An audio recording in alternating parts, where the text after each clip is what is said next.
Hello everyone, আমি নিয়ে এসেছি একটা পুরীর মিনি ট্রাভেল ব্লগ। আমি আমার সেই ছোট্ট ছানাকে নিয়ে চললাম পুরী। Bye bye. তোর পারে আইসায় আমার মাতাল মাতাল লাগে, কি লাগে?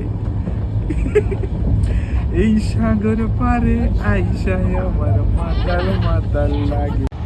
সারা রাত ট্রেনের দুলনিতে সে ভারী মজায় ঘুমিয়েছে। আজকের দিনটা পুরীতে প্রথম দিন আমরা চলে এসেছি পুরীতে। আর এই নিয়ে হয়তো পুরী 10 বারের কম নয়, কিন্তু যখনই অটোতে এই সমুদ্রটার দেখা পাই মনটা ভালো হয়ে যায়। হোটেলে চেক ইন করে গেছি, এখন আমরা রুমে যাচ্ছি।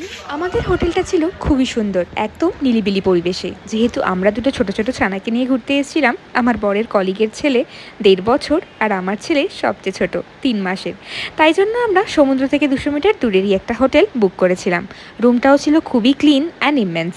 মাত্র 2 দিনের ছোট ট্যুর, জানি 2 দিনে পুরী তো একবারই হয় না, তাও জগন্নাথ দর্শন তো হলো, সমুদ্র দেখার পাশাপাশি একটু বিকেল পড়তে বেরিয়ে পড়লাম সমুদ্রে স্নানের উদ্দেশ্যে। আর ওখান দিয়ে এসেই একটু ফ্রেশ হয়েই সোজা পুলে ঝাঁপ।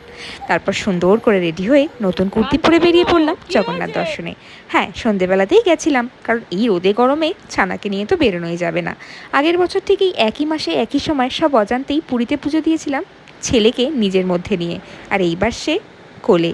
হয়তো সবই জগন্নাথেরই ইচ্ছে। জয় জগন্নাথ।